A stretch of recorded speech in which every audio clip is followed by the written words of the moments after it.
కూటమి ప్రభుత్వం ఏర్పడి 4 జూన్ 12కి సంవత్సరం అవుతుంది. సంవత్సరం పరిపాలన ఎలా అనిపిస్తుంది? ఏం చేస్తున్నారండి? ఏమీ చేయట్లేదు ప్రజలకి. ప్రజల దగ్గరకు వచ్చిన వాళ్ళు ఒక్కరు లేరు.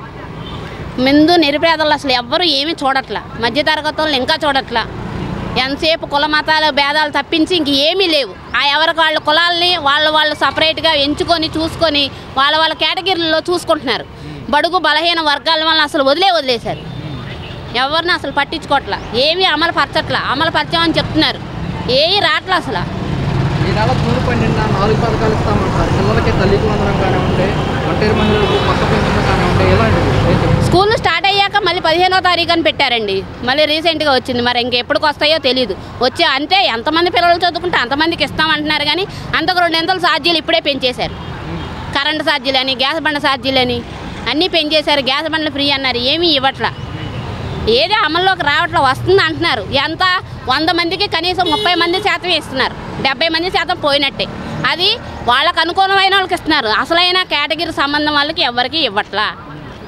కరెంటు బిల్లు గతంలో చూసుకుంటే ఎలా ఉంది? కరెంటు బిల్లులు గతంగానే ఇప్పుడు ఎక్కువ వస్తున్నాయి. అసలు అప్పుడు కనీసం లేని వాళ్ళకి కరెంటు బిల్లు లేదు. ఇప్పుడు అలా కాదు, అందరికీ కట్టించుకున్నారు. 300 ఛార్జీ వేసి కట్టించుకుంటున్నారు. కొండ ప్రాంతం వాళ్ళకి అదే ఛార్జీ, కింద రోడ్డు మీద ప్రాంతం వాళ్ళకి అదే ఛార్జీ.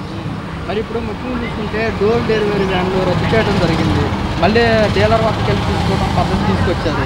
అలా వ్యాన్లు ఉంటే మంచిది అంటారా? ఇలా వ్యాన్ ఉంటేనే మంచిదండి. డోర్ డెలివరీ అయినా ఏదైనా సరే ఎందులోనైనా సరుకులన్నీ ఇవ్వట్లేదండి. రావాల్సిన సరుకులు ప్రజలకి అందట్లా. మెయిన్ ఆ సరుకులన్నీ అందేలా చూడమని మేము ప్రభుత్వాన్ని కోరుకుంటున్నాం. ఒక వస్తువు ఇస్తున్నారు, ఒక వస్తువు ఇవ్వట్లా. ఏమి ఇస్తున్నారు? మహా అయితే ఒక బియ్యం, ఒక పందారు ఇస్తున్నారు. ప్రజలకు ఎన్ని వస్తువులు ఇస్తామని లిస్ట్ రాసి పెట్టారు. ఏ వస్తువులైనా అందుతున్నాయి? అసలు ఎవరైనా రాజకీయ నాయకులు ఒక్కరు వచ్చి చూస్తున్నారా? కార్పొరేటర్లు చూస్తున్నారా? ఎమ్మెల్యేలు చూస్తున్నారా? ఎంపీలు చూస్తున్నారా? ముఖ్యమంత్రి చూస్తున్నాడు, ఎంక్వైరీ చేస్తున్నాడా? ప్రజలు ఎంత ఇబ్బంది పడుతున్నారో, లేని వాళ్ళు ఇంకా ఎంత ఇబ్బంది పడుతున్నారో. సన్నబియ్యం అన్నారు. ఏ సన్నబియ్యం? ఉన్న బియ్యానికే దిక్కులేదు ఇక్కడ డ్యాసులకి. ఇంకా సన్నబియ్యం ఇస్తారని నమ్మకం ఏంటి? అక్కడ ఎక్కడో ఇస్తున్నారని చెప్తున్నారు. విజయవాడలో ఇస్తున్నారా? పేదవారిని కూడా తనిఖీలు చేస్తామని కూడా ఏది ఒకటే చేస్తున్నారు. అన్నీ చేస్తే ఎలా ఎందుకు చెప్పుకుంటారు ప్రజలు? ఏది చేయట్లేదు. ఆగస్టు 15 నుంచి మహిళలకు ఉచిత బస్సు ప్రయాణం కూడా ఇస్తామని చెప్తున్నారు. అది అమలులోకి వచ్చినాక చూడాలి ఎంతమంది చచ్చిపోతారో, ఎంతమంది బతుకుతారా అన్నది. దానివల్ల ఎంత ప్రయోజనం ఉంటుందో, ఏ రకంగా దాన్ని విడుదల చేస్తారా, దానికి ఇంకెన్ని లిటిగేషన్లు పెడతారా అన్నది చూడాలి. ఆధార్ కార్డులు అంటారు, అది అంటారు, ఇది అంటారు. తర్వాత ఒకళ్ళ 10 మంది ఎక్కితే ఇంతమంది ఎక్కకూడదు. ఒక లెక్క ఉండదు, ఒక పత్రం ఉండదు. ఒక 100 మంది 1000 మంది ఒక 50 మంది ఎక్కాల్సిన బస్సులో ఒక 100 మంది ఎక్కితే ఎంతమంది ఉంటారో, ఎంతమంది పోతారో అది అమలు పరిచితే కదా తెలుస్తుంది. ఆ పథకం ఎలా పెట్టారా, ఎలా నిర్వహించారా, అది ఎంత సక్రమంగా సాగుతుంది అన్నది. ఓకే, గత జగన్మోహన్ రెడ్డి ప్రభుత్వంలో ఎలా ఉందంటారు పథకాలకు సంబంధించి? పర్వాలేదండి. ఆయన ప్రభుత్వంలో కొద్ది గొప్ప ప్రజలు, నిరుపేదలు కొంచెం అందుకున్నారు. బాగానే సుఖపడ్డారు. ఇల్లు పట్టాలు ఇచ్చాడు. అవి చేద్దాం అనుకున్న లేపు మరి ఆయన దిగిపోయాడు. అవి ఏమో ఈయన పక్కన పడేశాడు. నిరుపేదలకు ఇల్లు లేవు, స్థలాలు లేవు, ఏమి లేవు. కొండ ప్రాంతంలో అసలు పట్టించుకునే లేరు. ఇల్లులు పడిపోతే అప్లికేషన్లు పెట్టుకుంటే కనీసం డబ్బులు ఇచ్చిన వాళ్ళు కూడా లేరు, లోన్లు ఇచ్చిన వాళ్ళు కూడా లేరు. అప్లికేషన్ పెట్టి ఎన్ని సంవత్సరాలు ఇప్పుడు పోయిన వరదల్లో పడిపోయాయి ఇల్లులు. సచివాలయం చుట్టూ తిరిగి అప్లికేషన్లు పెట్టుకో ఇల్లులు పడిపోయి ఇల్లులు అలాగే ఉన్నాయి. కట్టించుకునే స్తోమత కూడా లేదు. కూలి పని చేసుకున్న వాళ్ళు ఏం కట్టించుకుంటారు? రోజు 200-300 రిక్షా తొక్కి సంపాదించిన వాళ్ళు ఏం కట్టించుకుంటారు? వాళ్ళంటే వాళ్ళకి సాయం చేయాలి కదా. ప్రభుత్వం ఉంది దేనికి? అప్పుడు ఆ రిక్షా కూడా ఉన్నాడు. ₹1 సంపాదించుకోవాలంటే పొద్దున్నే సాయంత్రం ఒక 100-200 సంపాదిస్తాడు. ఏం చేస్తాడు?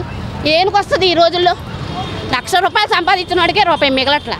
₹200 సంపాదించిన వాడు ఏం చేస్తున్నాడు? ఏం చెందుతాడు? అవన్నీ ప్రభుత్వం ఆలోచించాలి.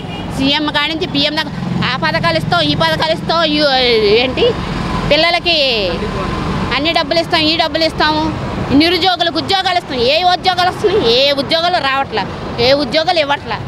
45 సంవత్సరాల డబ్బులు కూడా ఆపేశారు. వాళ్ళు ముసలి ఇబ్బంది పడుతున్నారు. పింఛన్లు సరిగ్గా ఇవ్వట్లా. ఇంటింటికి వచ్చి ఇచ్చేవాళ్ళు అది తీసేశారు, నాశనం చేసేసాడు. ముసలి ఎంతమంది బాధపడుతున్నారు. చేలు ముద్ర పడట్లేదు అంటున్నారు. కళ్ళు ఎన్నిసార్లు తిప్పుతున్నారు సచివాలయం చుట్టూ. ఈ ఎండల్లో ఆ ముసలి తిరగాలంటే ఎంత తిరుగుతారు? అసలు జగన్ ఉన్నప్పుడు పొద్దున్నే 6ంటికి గంట తలుపు కొట్టే డబ్బులు ఇచ్చేవాళ్ళు. 1-2 సార్లు తిరిగేవాళ్ళు పడకపోతే. ఇప్పుడు వీళ్ళు తిరగాల్సి వస్తుంది ముసలి ఎండలో ₹6 కోసం. ఏం చేస్తారు? అవి లేకపోతే వాళ్ళు బతకలేరు. వాళ్ళకి ఆధారం లేదు, చూసే దిక్కు లేదు. అదే జగన్మోహన్ రెడ్డి లాగా వాలంటీర్స్ కనుక కొనసాగించుంటే ఎలా ఉండేదంటారు? వాలంటీర్లు కొంతమంది వాళ్ళు చేసే పని న్యాయంగా వాళ్ళు చేశారు, కొంతమంది అన్యాయంగా చేశారు. అందుకనే వాళ్ళు తీసేశారు. కానీ అది ఎంత మంచో ఎంత చెడో ప్రభుత్వం ఆలోచించి ఒక మంచి నిర్ణయం తీసుకొని పేదలకి ఆ ముసలి వాళ్ళకి మంచి నిర్ణయం తీసుకొని వాళ్ళకి న్యాయం చేయాలి.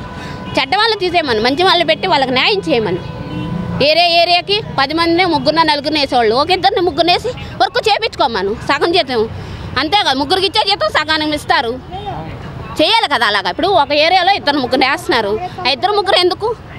ఇంతమంది 100 మందికి వీళ్ళకి ఒక మనిషిని 2 వేసి వాళ్ళకి న్యాయంగా జరుగుతుందో లేదో అది అమలు పరుస్తున్నారో లేదో నువ్వు చెక్ చేసుకోవాలి.